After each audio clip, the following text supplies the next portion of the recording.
jiran menge jije en wo chaje chako konyal bi ngajo ti ka lwang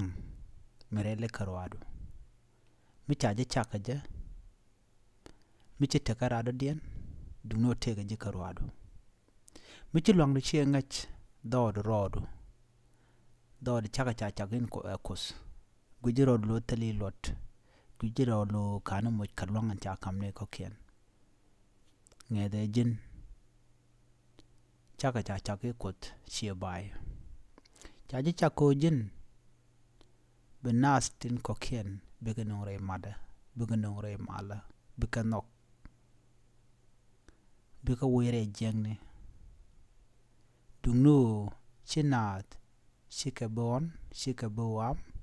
benong naka miteke michushke beka lwak miteke migayke be nyotka kajen kuje mo bishan ko zadana chala da wo chakamneka bakula joy kaje mingeze kwana kos kanogo jaka loyd kelio parara din be nok chala ro nene bume longo de ranero chinkwara kos de tiangno de tarole re shot kawang libroka ram riang ram gwan kaja ram nongno to ba ngwan dia lui mon bu kanyin ka chadir ka tegne na ko kien gujen tegdo lo ejen gwayono ram mo wa teleje gwasre chinkwara ko ne